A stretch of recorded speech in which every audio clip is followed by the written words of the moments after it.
The village of Lochdubh lay under a pale winter hush, the kind that softened edges and slowed time itself. Snow had fallen during the night, not enough to cause alarm, just a light dusting that clung to stone walls and turned a single main road into a narrow ribbon of white. Smoke rose lazily from chimneys, each plume suggesting a kettle set to boil or a hearth coaxed back to life. Morning came gently here, as it always did, without urgency or noise.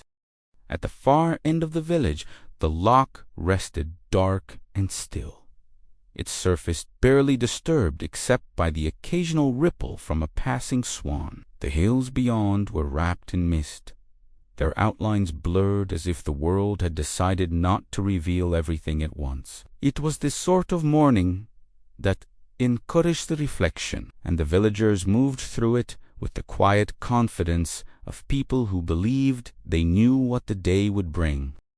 Hamish Macbeth stood just outside the police station, collar turned up against the cold, watching the village wake. He held a mug of tea in his hands, cradling it more for warmth than for taste. His dog, Towser, sat at his feet, tail tucked neatly around his paws, observing the street with mild curiosity. Hamish liked these moments best, the ones before anything happened, when order still felt natural and the world made sense. Mrs.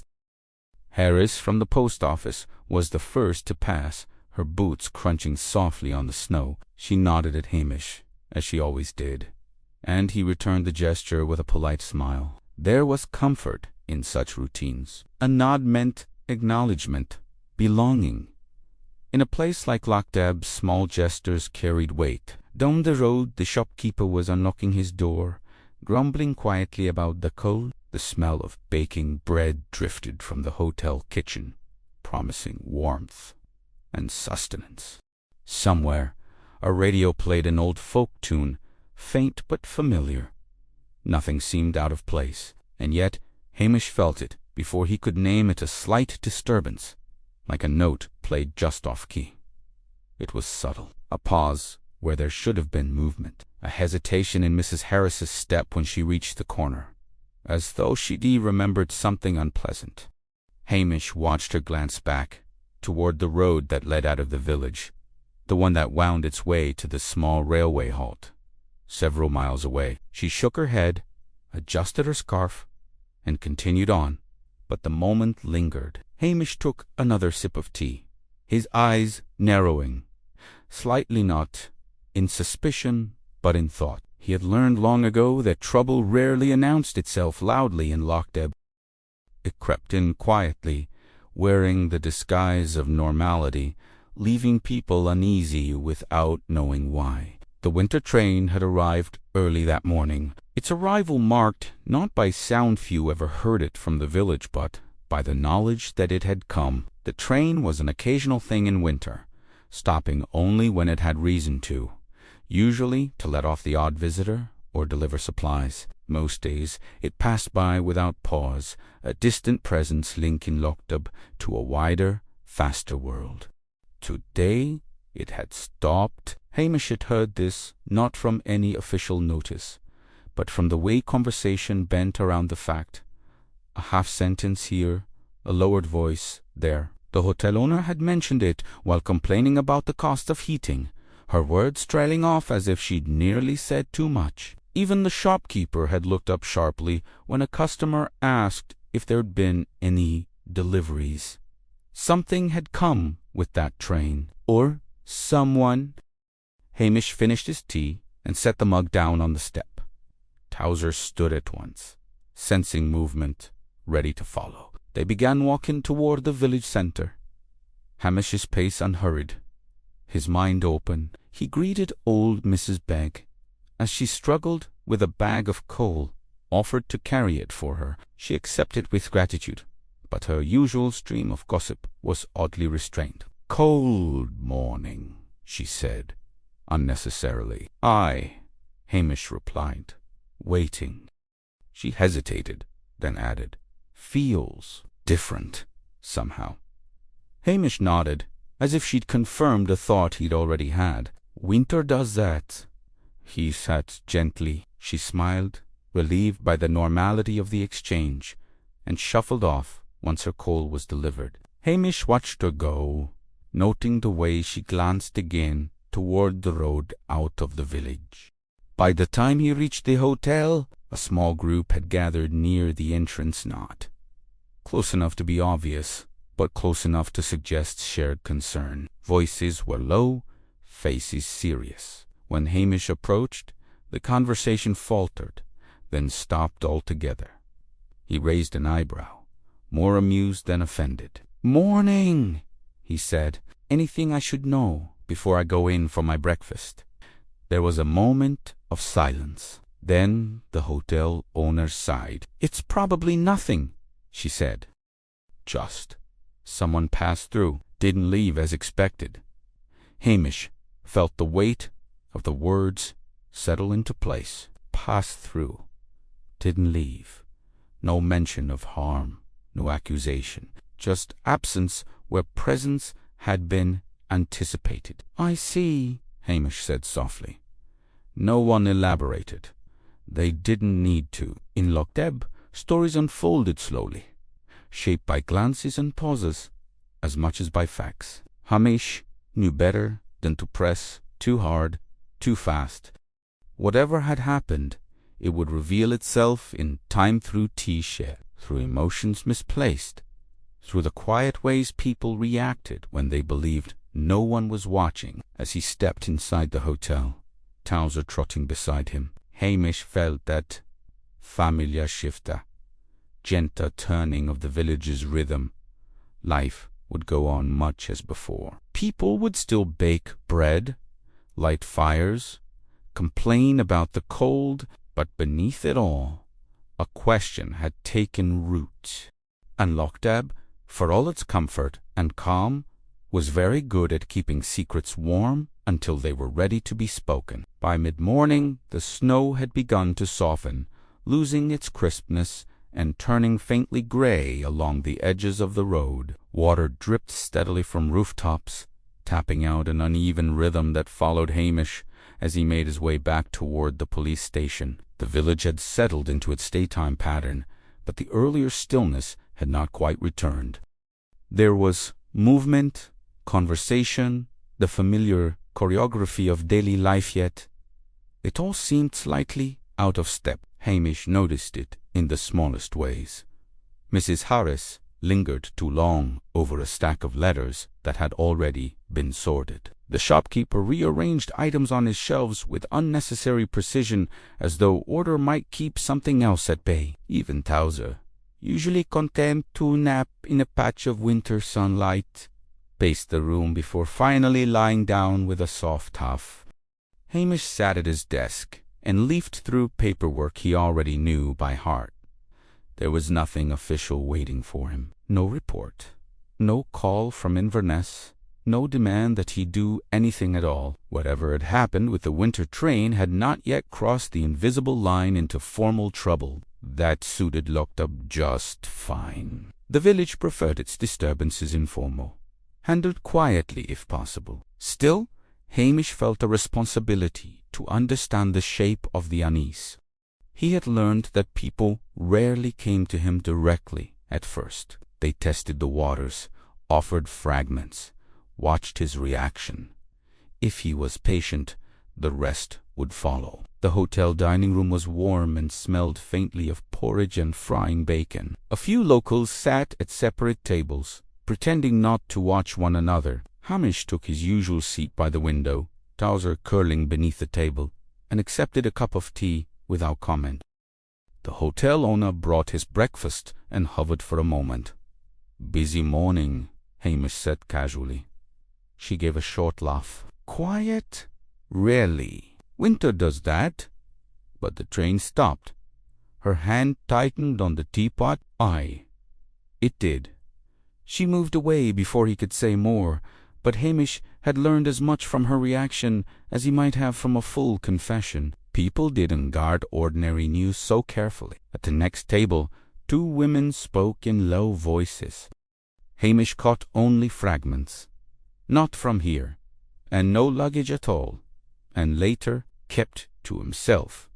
The words drifted through the room like smoke, impossible to grasp all at once, but unmistakably present. After breakfast, Hamish stepped outside again. The road that led toward the railway halt curved gently away from the village, bordered by stone walls and bare trees. He had no particular reason to walk that way, no instruction or urgency.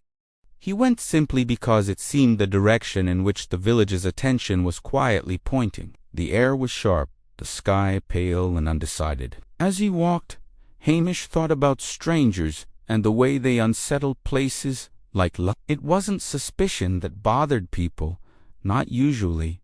It was disruption. A stranger represented a story no one knew how to place yet, and that uncertainty sat poorly with a community built on shared history. Halfway along the road, Hamish met Mr.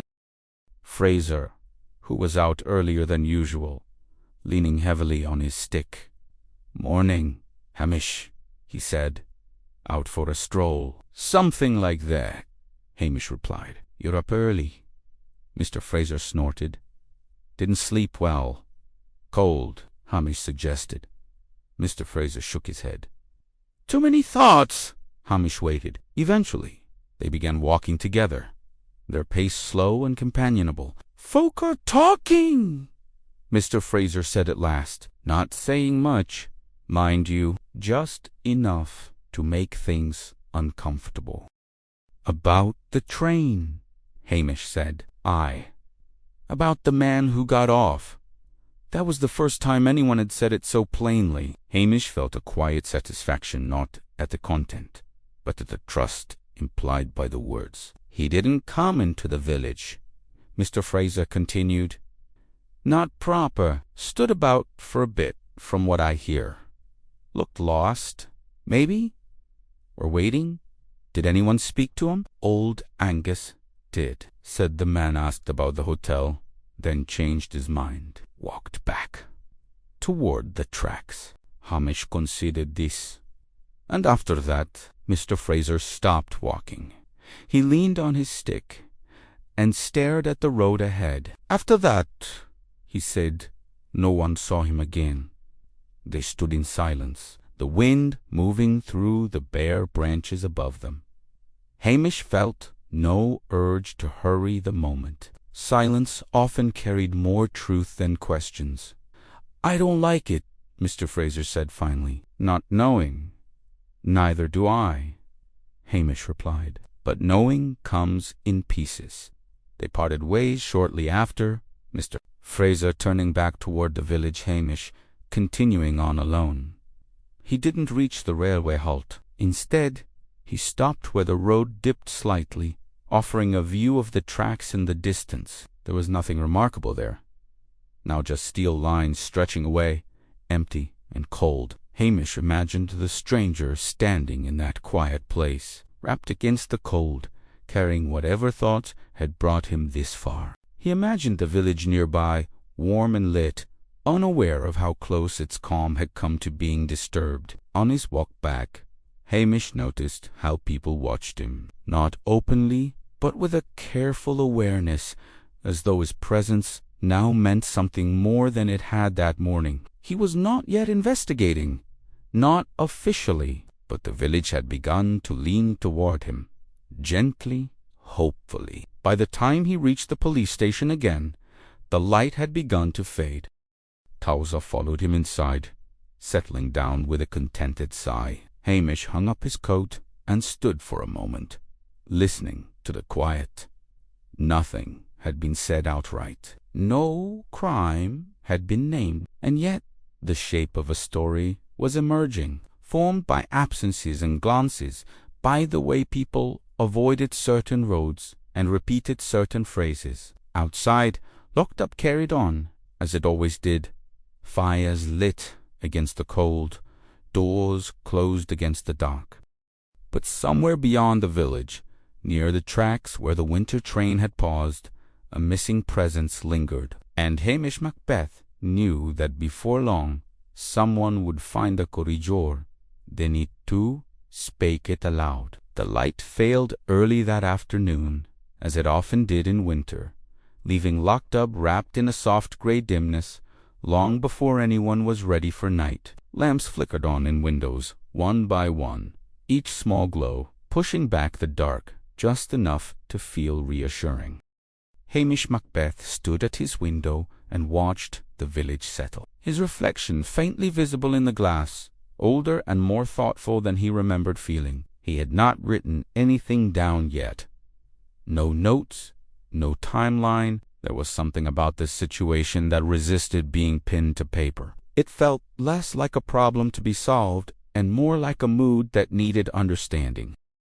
Hamish had learned, through long experience, that forcing clarity too early only made people retreat further into themselves. He pulled on his coat and stepped outside again, Towser trotting behind him. Evening was when people spoke most freely, not in formal statements, but in sighs, in the way they lingered on doorsteps or accepted company they might otherwise decline. The cold, sharpened voices made honesty harder to avoid. At the hotel, the fire crackled brightly, drawing in a handful of villagers who had no real reason to be there except the warmth and the comfort of familiar faces. Hamish took a seat near the hearth, nodding in greeting. Conversations resumed after a pause, though their tone remained subdued. Strange time of year for visitors, someone remarked. Another agreed. No reason to come here now unless you're running from something. Hamish said nothing, but he listened. The idea settled uneasily in the room, passed from one person to the next like a shared worry. A stranger arriving in winter suggested desperation or at least purpose. Neither sat well with a place that valued predictability. The hotel owner poured drinks with careful attention, as though the right amount of whiskey might steady more than just hands. She stopped beside Hamish. "You think he meant to stay?" she asked quietly. "Who?" Hamish replied, though he knew. "The man from the train." Hamish considered. "I think he hadn't decided yet." She nodded, accepting this as truth. "That's worse." Somehow, Hamish understood. Indecision implied a turning point, a moment when things might have gone one way or another. People preferred to believe events were fixed, inevitable. Choice made them uncomfortable. Later, as he walked home, Hamish passed the darkened church and the small cemetery beyond it. Snow had gathered along the headstones, softening names and dates into near anonymity. He paused, not from any sudden fear, but from a sense of connection. Every village carried its past just beneath the surface, layered and quiet. New stories settled on top of old ones, rarely replacing them entirely. It was Mrs. McLean who finally spoke plainly, catching up with him near the bridge. She was wrapped tightly in her coat, her breath visible in the cold air. "Hamish," she said, "you should know folk are starting to worry." "About what?" he asked gently. She hesitated. "About what it means. If someone can come here and simply vanish." Hamish looked at her. Really looked. Her concern was not for the stranger alone, but for the sense of safety Lochdubh wrapped around itself like a blanket. A missing person was unsettling. The idea of death, even unspoken, more so. "I don't think he vanished," Hamish said. "I think we just haven't seen all of him yet." She frowned, then nodded slowly. "You always say things like that, and you always think about them later," he replied with a faint smile. That night, Hamish sat by his own small fire, Towser asleep at his feet, and let the village's fragments arrange themselves in his mind. A stranger arriving in winter, no luggage.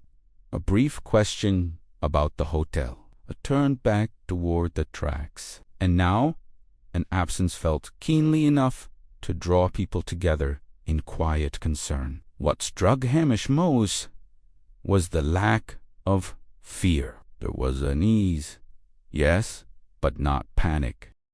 No one locked their doors earlier than usual. Children were still sent to school. The village trusted itself, and by extension, trusted him. That trust carried weight. The next morning brought clearer skies, but no clarity. News, when it came, arrived not as an announcement, but as a shift in tone. Conversations grew even quieter. People avoided meeting one another's eyes. Hamish felt it the moment he stepped outside. He found the source near midday. Two men stood by the shop, speaking in hushed voices. When they noticed Hamish, they stopped, then exchanged a look that said a decision had been made. "It's been found," one of them said. Hamish did not ask what. He simply nodded. "Where?" "Near the tracks," the other replied. "Down by the bend, the place where the trees thin out." They did not say more. They did not need to. There was no drama in their delivery, no excitement, only a quiet finality. Hamish walked with them part of the way, then continued alone. The path was narrow, the ground uneven where the snow had begun to melt. He felt no hashi, only a deep attentiveness. Whatever lay ahead would change the village, if only slightly. He owed it the respect of calm. When he reached the place, he did not see anything immediately out of the ordinary. The landscape looked as it always had, cold, open, indifferent.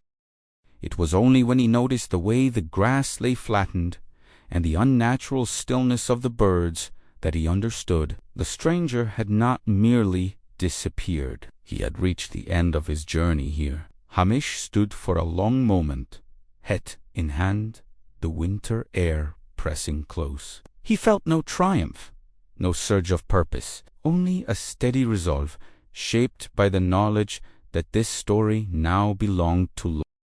And like all stories in the village, it would be told carefully, through people, through feelings, and through the quiet truths that emerged when no one was trying to force them. The news did not travel quickly, but it spread thoroughly, seeping into Lochdubh like coal through stone. By the time Hamish returned from the tracks, the village had already shifted again, adjusting itself around the unspoken certainty that something irrevocable had occurred. No one said the word. They did not need to. Death, when approached gently, still made its presence known. Hamish washed his hands at the station sink, more out of habit than necessity, then stood for a moment staring at the cracked mirror above it. He looked much the same as he always had, yet he felt the familiar inward turning that followed these moments, the quiet responsibility that settled on him like an extra layer of clothing. This was not about procedure or authority. It was about people. He had left the stranger where he lay, covered and attended to as best could be managed for the moment. There would be official steps later, calls to make paperwork to follow. For now, the village needed space to absorb the fact, and Hamish intended to give it that. He stepped back outside and walked without destination, letting his feet choose the path. He passed the post office, where Mrs. Harris stood behind the counter, her movements slow and deliberate. When she saw him, her eyes filled briefly, though she quickly looked away. "He was someone's," she said, not as a question. "Ah," Hamish replied. "He was." That seemed to comfort her more than anything else he could have said. At the hotel, the fire burned lower than usual, and the usual murmur of conversation was absent. A few people sat in silence, cups cooling untouched before them. Hamish took a seat near the window and waited. Eventually, someone spoke, not about the stranger, but about the weather, about the price of coal, about anything that might anchor them to normality. Hamish listened, aware that this, too, was part of the work. It was late afternoon when the questions began to surface, tentative and careful. "Did he suffer?" someone asked, eyes fixed on the floor. Hamish considered his answer. "Not as much as you'd think," he said quietly. "No one pressed him for more. In Lochdubh, restraint was a kindness." Later, as dusk settled in earnest, Hamish made his way toward the edge of the village, to the small row of cottages nearest the road out. It was there that old Angus lived, the man who had spoken to the stranger. Angus opened his door before Hamish could knock, as though he had been expecting him. "I've been waiting," Angus said. They sat at the small kitchen table, a pot of tea between them. Angus's hands trembled slightly as he poured. He seemed tired. Angus began. "Not drunk, not confused. Just worn thin." "What did he say to you?" Hamish asked. "He asked if the hotel was open. I told him it was. Then he asked if it was busy." Hamish nodded. "And you said—" "I said it was quiet." "Too quiet?" "Maybe." Angus gave a short, humorless laugh. Then he thanked me and walked away, back toward the tracks. "Aye." Angus swallowed. "I thought he might be waiting for someone, or thinking better of staying." "Did you get his name?" Angus shook his head. "Didn't think to ask." Hamish did not reproach him. Names often felt unnecessary in passing moments until they became the only thing that mattered. When Hamish left, the sky was fully dark, stars faint behind thin cloud. He walked slowly, considering what he knew. The stranger had arrived alone, unencumbered, uncertain. He had not sought company, nor had he avoided it entirely. He had stood at the threshold of the village and chosen not to cross it. What mattered now was not how he had died, that would be determined in time, but why he had come. People rarely traveled to such places without reason. Over the next day, small offerings of information came Hamish's way, each unprompted. The shopkeeper mentioned that the man had bought nothing. Mrs. McLean recalled seeing him from her window, standing very still, as though listening for something. The hotel owner admitted that she had sensed he might not stay long, even if he had come in. "He looked like someone saying goodbye," she said. That stayed with Hamish. By evening, the official wheels had begun to turn. There would be reports and inquiries, and the slow involvement of those outside Lochdubh. Hamish welcomed that in a way. It would allow the village to retreat slightly, to let others handle the impersonal parts. But the heart of the matter remained his. He returned once more to the place by the tracks, this time alone. The body had been taken away, leaving only the impression of something that had been there. The air felt unchanged, indifferent to human sorrow. Hamish stood and thought about the thin line between arrival and belonging. He realized then that the village's reaction, the quiet concern, the shared discomfort, had little to do with fear of danger. It was grief for a story that had ended before it could be told. A life that had brushed against Lochdubh without fully entering it, leaving behind only questions. Hamish understood, in that moment, that the answer would not be found in physical evidence or sharp interrogation. It would lie in understanding the stranger as a person, and in understanding how Lochdubh had responded to him. The village, for all its warmth, had remained just slightly closed, and that, Hamish suspected, was where the truth waited, somewhere between the open door and the choice not to step through. In the days that followed, Lochdubh moved as if under a thin layer of frost, not enough to stop life, but enough to make every step cautious. The stranger's presence lingered not in physical reminders, but in the way people spoke more gently to one another, as though a shared fragility had been exposed. Hamish Macbeth allowed this atmosphere to settle.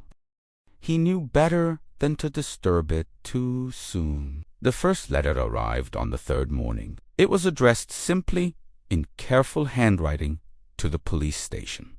No return address. Hamish opened it slowly, half expecting it to be empty. Inside was a single sheet of paper, folded twice. "I think I knew the man from the train. I don't know if that helps. I didn't speak to him. I wish I had. There was no name, no further explanation." Hamish read it twice, then set it aside. It was not evidence in any formal sense, but it told him something important. This stranger had not been as unknown as people had first believed. He had been recognized, even if only dimly, and that recognition carried regret. Hamish did not ask around about the letter. Instead, he began to pay closer attention to the emotional weather of the village. He noticed who avoided the road toward the tracks, who lingered near the hotel but never went in, who fell silent when the winter train was mentioned, then changed the subject too quickly. Mrs. McLean invited him in for tea one afternoon, something she had not done in years. They sat by the window, watching the loch darken under low clouds. "I keep thinking," she said, "that if someone had just spoken to him properly, things might have been different." Hamish stirred his tea. Different how? He might have stayed, or at least not been alone. That word alone had begun to surface everywhere. Though rarely spoken directly, it hovered over conversations, an uninvited guest. Another afternoon, Hamish walked with the schoolteacher, who confessed that one of the children had asked if people could die from being too sad. "What did you tell them?" Hamish asked. "That sadness doesn't work like that," she replied, "but I'm not sure I believed myself." Hamish thought of the stranger standing by the tracks, listening, waiting. He thought of the village, warm and lit, just beyond his reach. He did not believe sadness alone had caused the man's death, but he was increasingly convinced it had shaped the path that led there. The letter weighed on him. Its tone suggested not guilt, exactly, but missed opportunity. Someone had seen the stranger not as a threat, nor as an intrusion, but as a reminder of another time, another version of themselves. On the fifth day, Hamish made a deliberate decision. He walked the village slowly, making himself visible, approachable. He greeted everyone by name, asked small questions, listened without prompting.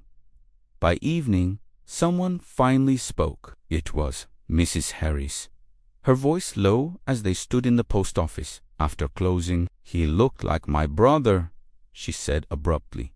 Hamish waited. Not exactly. Just the way he held himself. Like he'd been gone a long time and didn't expect anyone to notice he was back.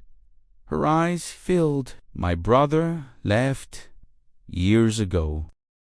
Never wrote. I always imagined if he came back, I'd know. But now I'm not so sure." Hamish felt the truth settle gently into place. The stranger had stirred something collective, a sense of unfinished business that belonged not to him alone, but to Lochdubh itself. More fragments followed. A man at the pub admitted he had nearly invited the stranger for a drink, but hadn't wanted to pry. The hotel owner confessed she'd considered offering a room at a reduced rate, then decided it might seem improper. Each choice, small and reasonable on its own, formed a quiet pattern of hesitation. No one had rejected the stranger, but no one had fully welcomed him either. Hamish began to see the shape of it clearly now. The stranger had not been killed by another's hand. There was no malice here, no Sadan act. His death was the result of something slower, more elusive, culmination of weariness, of indecision, of doors not quite opened. Still, there was something missing, a final detail that would turn understanding into resolution. It came late one evening when Hamish returned to the station and found another letter waiting. This one was longer, the handwriting less steady. "He was my husband," it began. "Or he was, once. We separated years ago." Not angrily, just quietly. "He wrote to say he wanted to see the place where I grew up. I told him not to come. I said it would only make things harder." Hamish read on his chest tightening. "When I heard about the man from the train, I knew. I saw him in my mind, standing where he always stood. When he didn't know where to go next, I thought he would turn back. Yaul was deed." The letter ended without a signature. Hamish sat back, the room silent except for the ticking clock.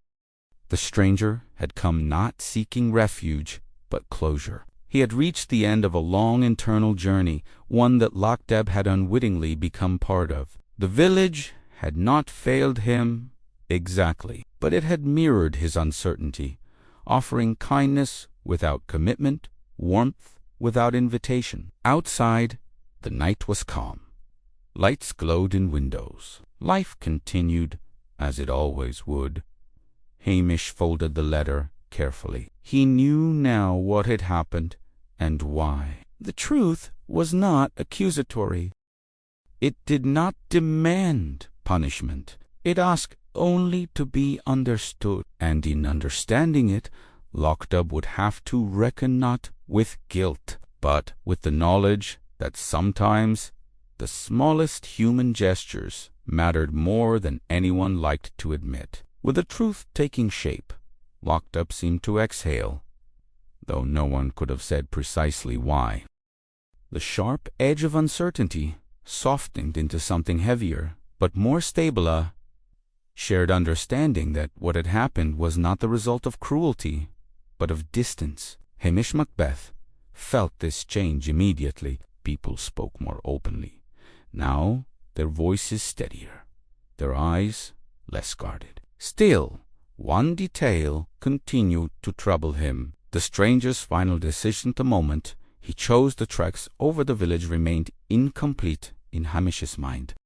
He did not believe in neat endings, but he believed in coherence. For the story to settle properly, that final turn needed context. Hamish returned again to the railway halt, this time in the early morning. Frost glazed the ground, and the air was sharp enough to sting. He stood where the stranger might have stood, looking first toward the village, then along the tracks, stretching away in both directions. From here, Lochdubh was visible but distant, its chimneys rising like quiet promises.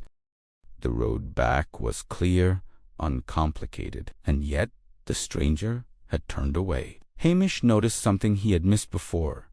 A small bench set back from the platform, weathered and rarely used. It faced not the village, but the hills beyond. He sat down, feeling the cold seep through his coat, and waited. It did not take long. Mrs. McLean appeared on the path, wrapped tightly against the cold. She looked surprised to see him, then oddly relieved. "I thought you might be here," she said. "Did you?" Hamish replied. She nodded. "That bench? My mother used to sit there when she was deciding whether to leave."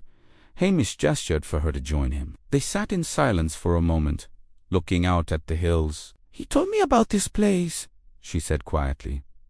"Years ago. I mentioned it once, when we were still writing to each other. I said it was where people went when they didn't know which way to go next."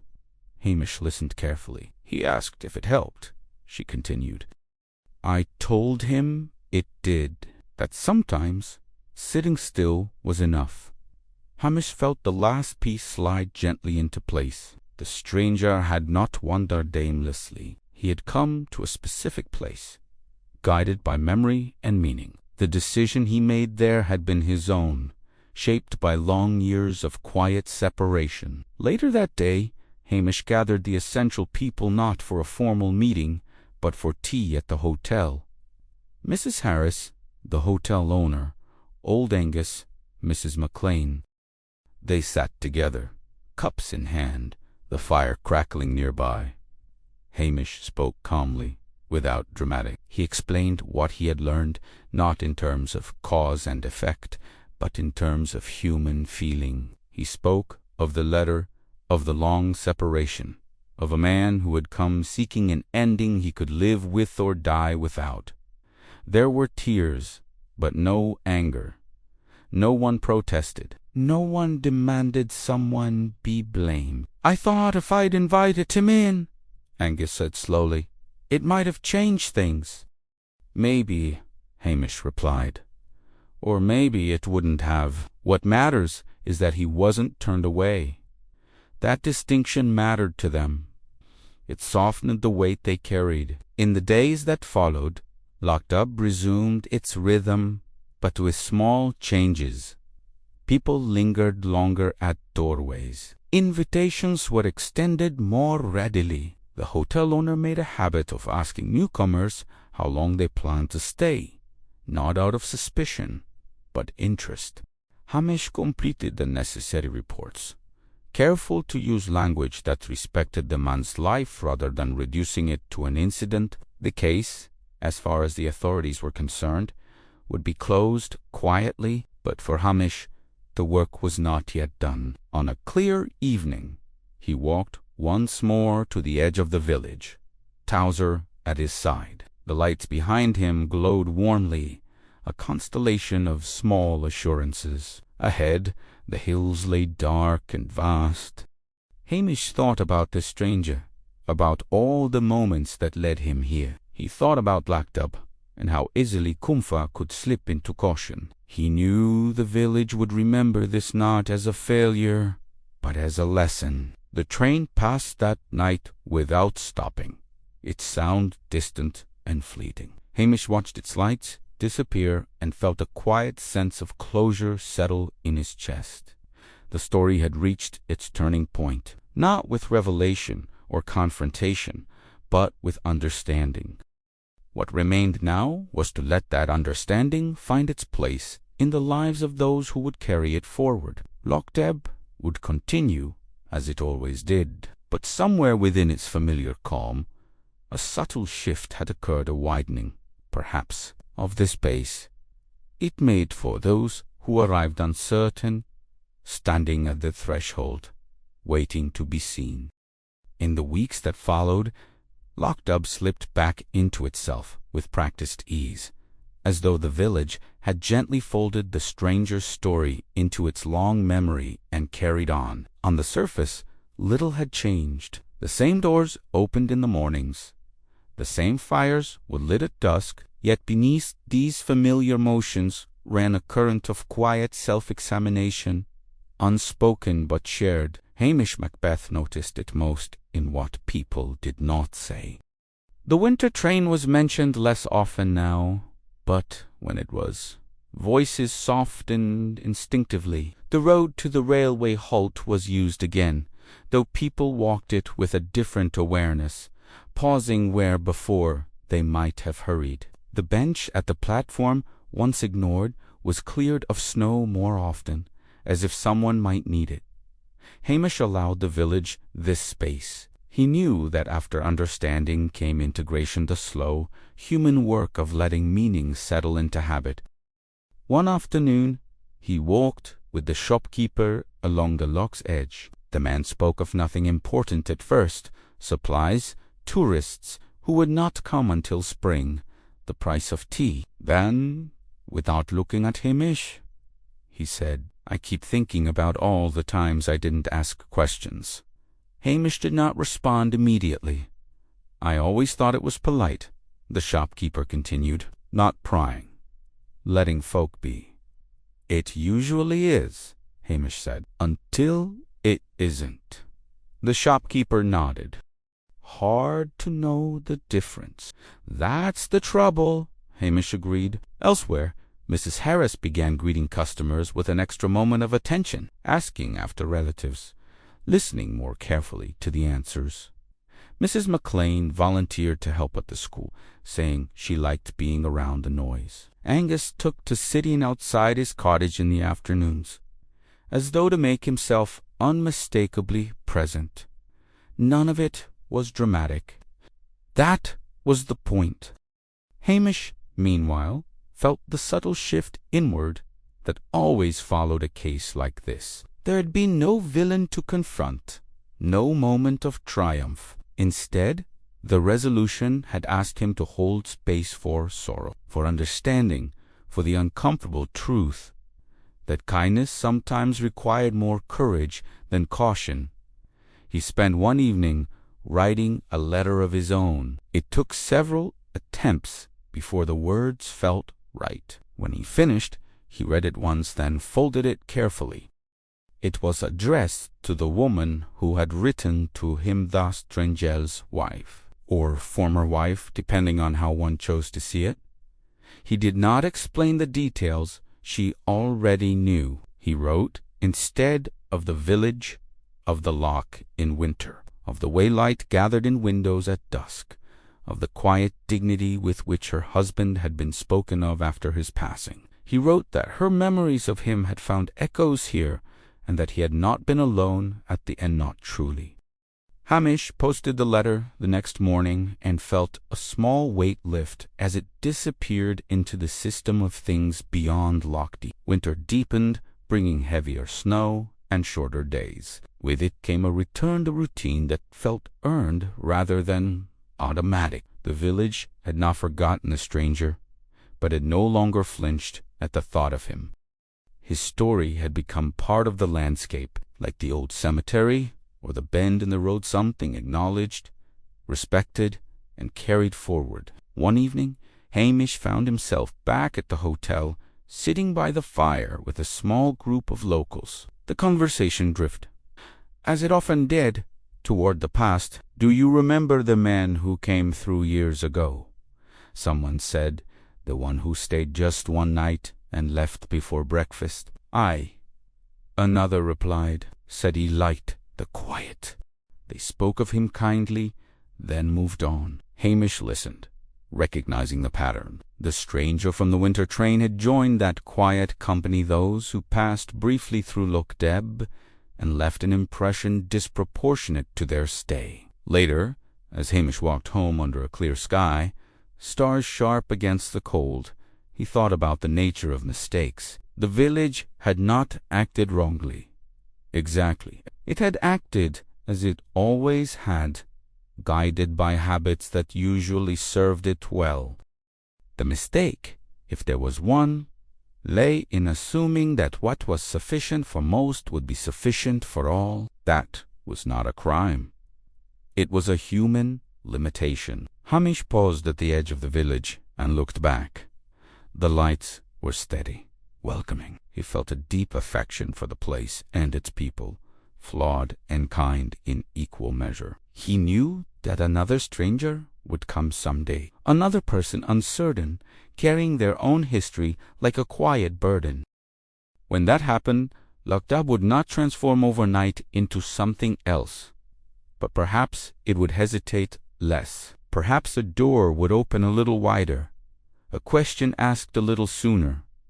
That was enough. As Hamish reached his door, Towser bounding ahead, he felt the case finally settle into its rightful place, not closed, but complete. The village had learned something about itself, and so had he. The stranger's death had not demanded justice in the traditional sense. It had asked for recognition, for the acknowledgement that even in the safest places, people could slip through unnoticed. Lochdubh would remember, and in remembering, it would continue quietly, imperfectly, and with just a little more room for those who arrived on winter trains, standing at the edge of warmth, waiting to be invited inside. Spring announced itself in Lochdubh, not with certainty, but with suggestion. The snow retreated unevenly, lingering in shaded corners while patches of grass emerged, pale and tentative. The loch lightened, reflecting more sky than shadow, and the air carried a promise it had withheld for months. With the change came a subtle easing, in the village a sense that what had been held carefully through winter could now be set down. Hamish Macbeth felt the shift as keenly as anyone. He found himself walking more often, lingering longer, listening without quite meaning to. The story of the stranger no longer hovered at the forefront of conversation, but it had not disappeared. It surfaced now in quieter ways, woven into remarks about weather, memory, and the passing of time. One morning, Hamish stopped by the railway halt again. The bench faced the hills as it always had, but now someone had left a folded scarf draped over one end. It was an ordinary thingwool, dark blue, slightly worn. No note accompanied it. Hamish did not touch it. He understood instinctively that it was not meant to be claimed. Back in the village, preparations were underway for the small spring gathering Lochdubh held each year. More habit than celebration, tables would be set in the hotel's back room. Food shared, stories exchanged. It was the kind of event where nothing momentous happened, and that was precisely the point. Hamish watched the arrangements with quiet satisfaction. He noticed how people worked together without prompting, how decisions were made collectively and without fuss. There was a gentleness to it all, a renewed awareness of one another's presence. During the gathering, he sat near the edge of the room, Towser at his feet, and listened. Someone mentioned the stranger not by name, but as the man from the train. The phrase carried no tension now, only acknowledgment. He came at the wrong time, a woman said thoughtfully. Or the right one. Someone else replied. Depends how you look at it. Hamish smiled faintly into his tea. Later that week, a reply arrived to the letter he had sent. The handwriting was careful, controlled. Thank you, it read. It helps to know he was noticed, that he mattered somewhere, even briefly. I think he needed that more than he ever admitted. There was no signature, but Hamish did not need one. He folded the letter and placed it in his drawer, not as evidence, but as a quiet conclusion. As the days grew longer, Lochdubh welcomed its first visitors of the season walkers, anglers, a couple seeking quiet. Hamish watched how the village received them. There were still cautious glances, still the instinctive reserve of a place that valued privacy. But there were also invitations extended more readily, questions asked with genuine interest rather than obligation. At the hotel, the owner made a point of learning names. At the shop, the keeper asked newcomers where they were from and what had brought them north. These were small gestures, but Hamish recognized them for what they were, deliberate choices. One afternoon, he encountered a man sitting alone by the loch, staring into the water. He hesitated, then approached. Cold for sitting still, Hamish said. The man looked up, startled, then smiled. I don't mind it. Hamish nodded and stood beside him for a moment. They spoke briefly about the loch, the weather, nothing of consequence.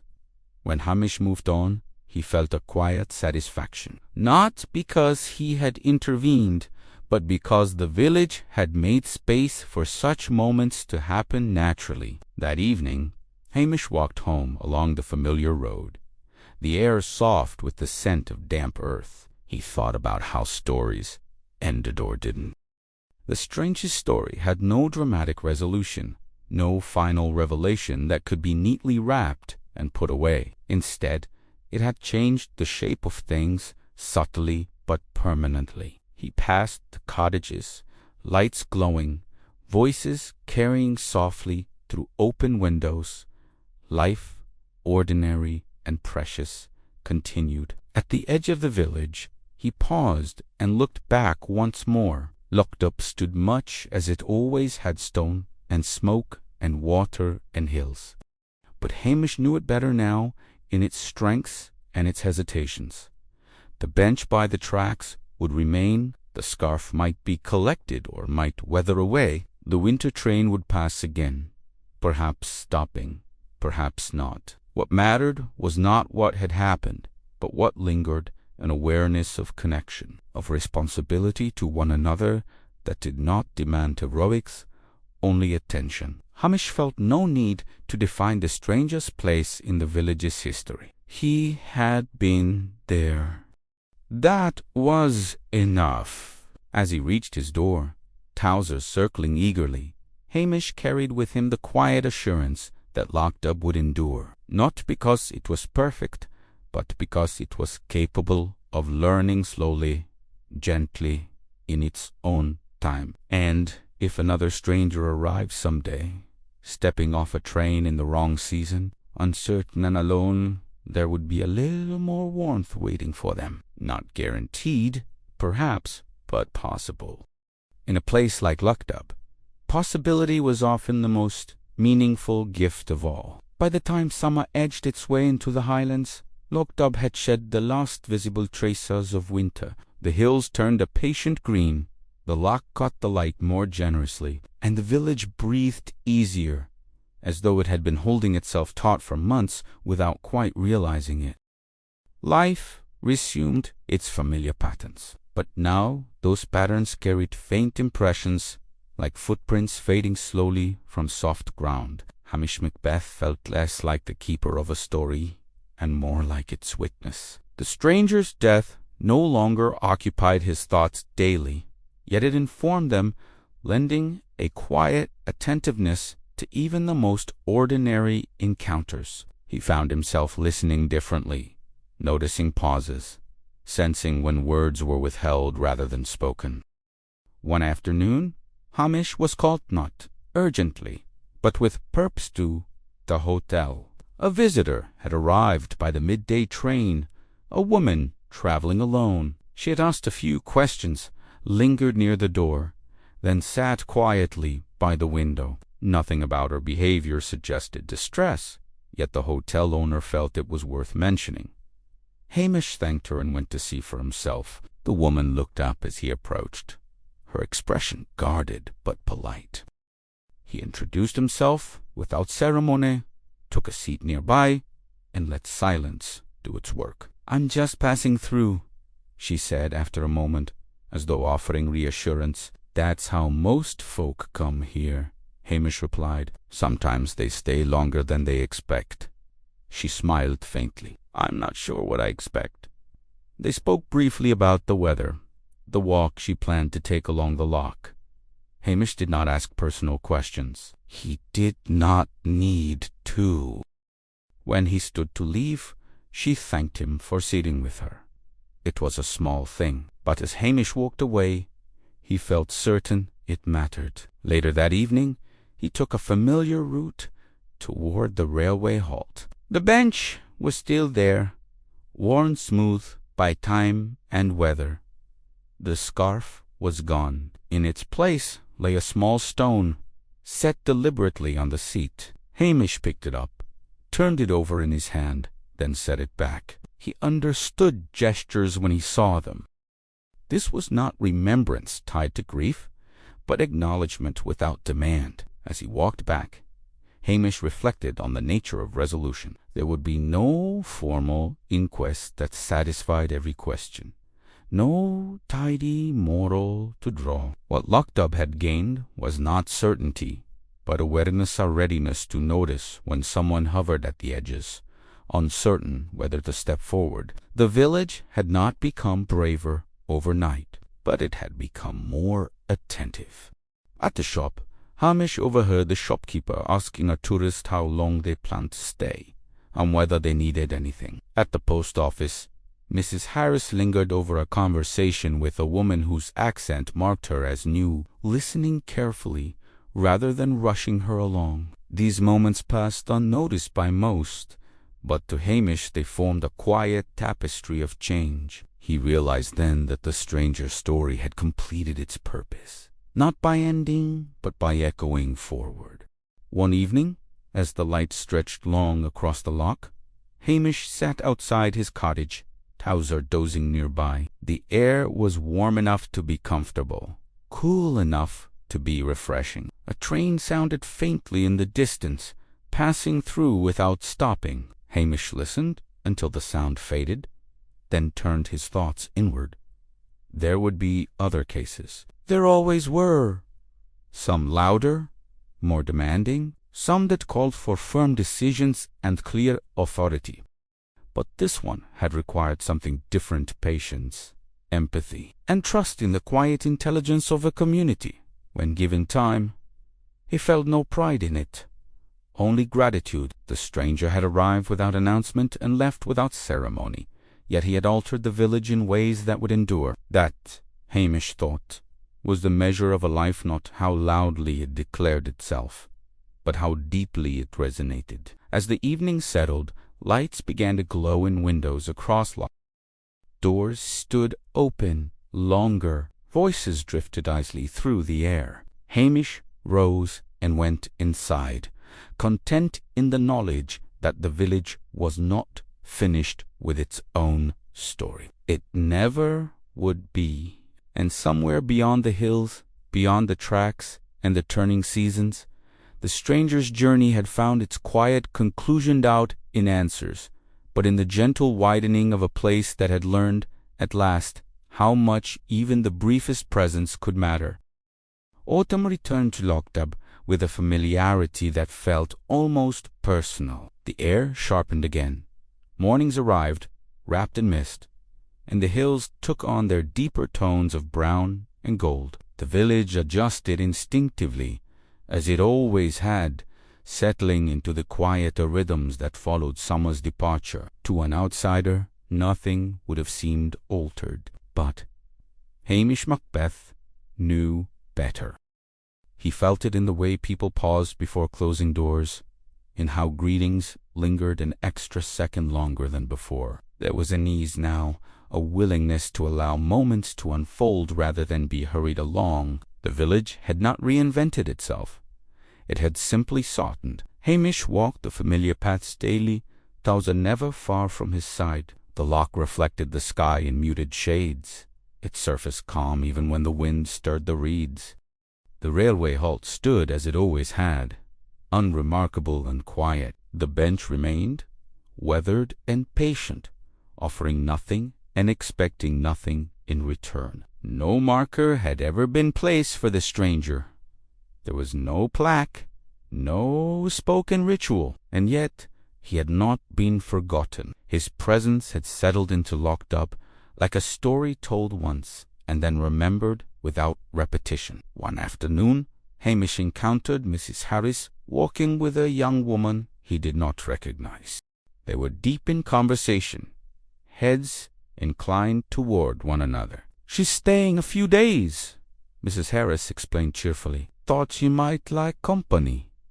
The young woman smiled, her expression easing at Hamish's nod. He walked on, feeling a quiet satisfaction that needed no acknowledgement. Later that evening, as dusk gathered, Hamish sat outside his cottage with a cup of tea. The light faded slowly, drawing the village into shadow without urgency.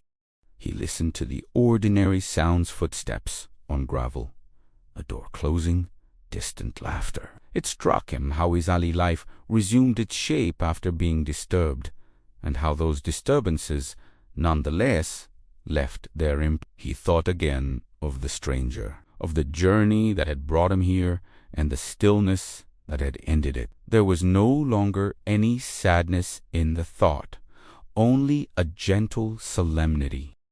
The village had absorbed the loss, not by erasing it, but by allowing it to inform their care for one another. Hamish reflected on the nature of his work. People often imagined detection as revelation, as the sudden clarity of truth uncovered. But in places like Lochdubh, truth emerged differently. It revealed itself slowly, through observation, through patience, through an understanding of people's inner weather. As much as their outward actions, this case had never been about blame. It had been about recognition of a man's quiet need, of a village's quiet hesitation, and of the space between them where meaning resided. As the night deepened, Hamish rose and took one last walk through the village. Lights glimmered warmly through curtains. Inside those homes were stories unfolding, some joyful, some difficult, most unfinished. He felt a deep affection for them all. At the edge of Lochdubh, he paused and looked back. The road curved gently away, leading toward places beyond the hills, beyond the tracks. Somewhere out there, other villages waited, each with its own rhythms and silences. Hamish understood that Lochdubh would see more strangers in time. Some would pass through unnoticed. Others would stay, and perhaps, when the uncertain ones arrived, those who lingered at thresholds, unsure whether to step forward the village, would meet them with just a little more openness, not because of rules or resolve, but because of memory. Hamish returned home and closed the door behind him, Towser settling contentedly at his feet. The fire crackled softly, a sound as reassuring as breath. Outside, the night held steady. The story of the stranger from the winter train did not end with answers neatly tied together. It ended as most human stories did, with understanding, with continuity, and with the knowledge that life moved forward, carrying what it had learned. Lochdubh slept wrapped in quiet and care, its secrets intact, but its heart just slightly more open than before. And in that gentle balance between what was known and what was not, the village endured, warm, watchful, and ready, should another train one day stop in the wrong season, carrying someone who needed to be seen.